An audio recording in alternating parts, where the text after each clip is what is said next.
Hi everyone and welcome to Sherlou Games! Yes, today in this video what we're gonna do is look at Ghan, who is the new boss of the town, the new big dog, the one that you want when you when you do some summoning.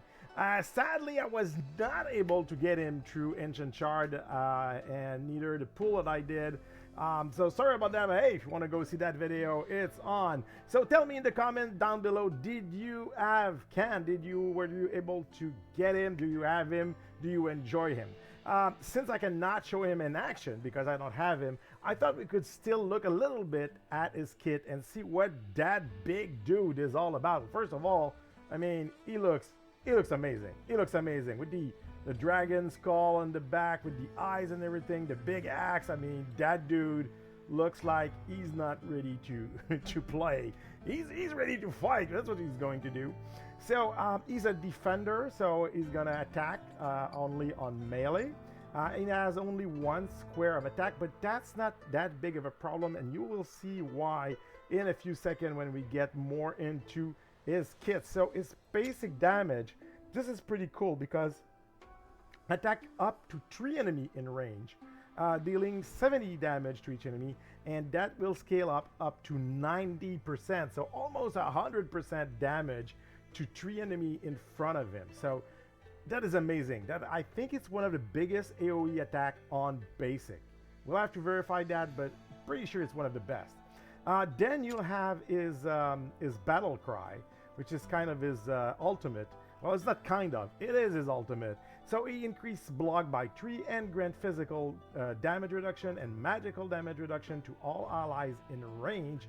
This effect lasts for 10 seconds, will go up to 15 seconds, which is pretty long, especially on a 10, it will last, 15 seconds on something. It's not that big, it's 1,000. And the cost will be reduced by 100, so 900 to get there. So that's pretty good. And I forgot to tell you that he also has, I mean, that dude is about defense. Ghan is about defense because damage scales off of defense. So the more defense he has, the more he's gonna hit.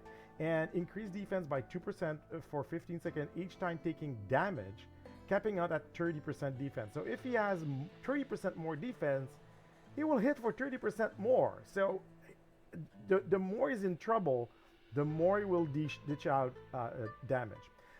This is the passive that I wanted to talk about.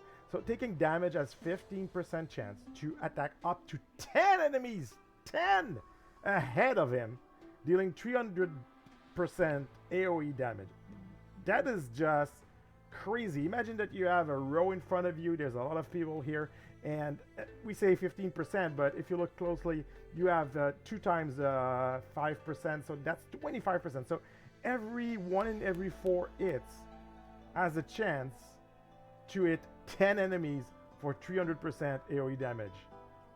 I mean, I cannot even imagine how that works. And of course, damage could go up, damage 80%, so 200% more than that. So does it are those direct? So is this 500 damage, 500% damage, or do they scale differently? I'm not sure, but whatever it is, this is nuts. This is completely nuts. Then we have this thing over here, insensibility, which is a passive also. You don't have to do anything. It's gonna trigger by itself. So trigger when HP drop below 30%. So when he's low on HP, what's going to happen? So if this hero takes damage below 25% of his match HP, the damage will be reduced to 10. Whatever it takes, if it's 100 damage, 200 damage, 500 damage in the later game, that would be insane. I mean, when you're starting in the game, when you're low level, if the damage is 12 or 15, having it reduced to 10, it's not that big of a deal. But imagine that you're in the end game and the enemy in front of you, a boss or whatever it is, I mean, dishes out like 100 damage. This is huge. The cooldown is 90 seconds, but the effect duration can be up to 5 seconds more, so up until 15 seconds. And the trigger to the threshold, I'm sorry, to trigger that damage is another 10%. So it will trigger at 35, at 40, and then 35% of match XP for this to work. Of course, the cooldown is 90 seconds. It's a little bit long, but it's so powerful. I mean, that should make him probably almost immortal if he has any kind of decent healer near him. I mean, that dude won't go anywhere. That dude won't go anywhere. Next, what do we have? We have to go here. This is massive. Arena cost reduced. So, I mean, one of the big things, and I really love that about this game, is that all heroes are not equal when you want to put them, whatever the what you're playing, whatever what type of level you're trying to challenge, except for maybe the tides. Tides are different. You have a lot of points up front, so it's less of a problem. And same thing for I would say the arena. Normally, not the arena. Yeah, not the arena. The boss. You will have kind of more points, so it's not that big of a deal. But when you go into something like arena, and this is where it's good. I mean, it's cost at 19 for a gold of 5-star. Big dude like this, really good. I mean, already 19 is not that high, but imagine if he costs 14. I mean, that's lower than your healer. Most healer will cost you 16 or 17. I mean, making him at 14 for the arena, we will find him all the time in there. I mean, this is just kind of a, I mean, that dude seems broken. For arena, I don't know. He seems too strong. And finally, of course, he's a lord. What else could we ask from him? Increase faction allied basic attribute by 15%, which I think is kind of standard for a lord, legendary lord.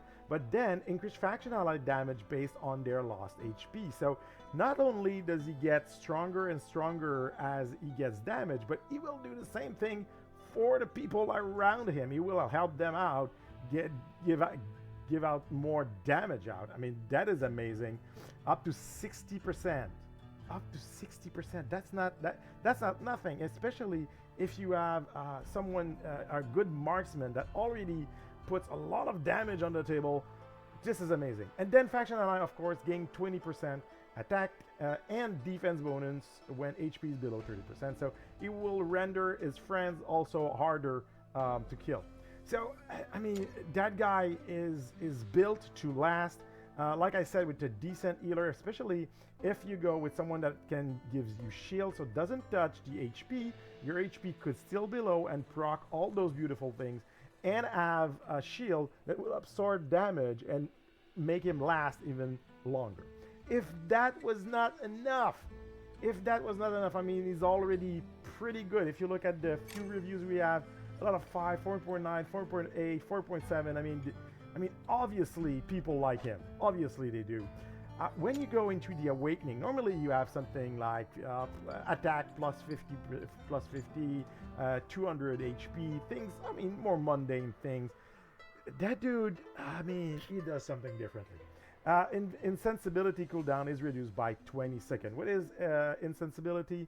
I want to go back here. If I remember correctly, it's this one, the one with 90 seconds right from the start. If you get the first level of awakening, you will get him to 70 seconds with a 15 seconds presence. So that changes the game. I mean, that thing is gonna proc more than we think, especially if there's time between the waves in arena, for example. That thing is gonna be there more than we think.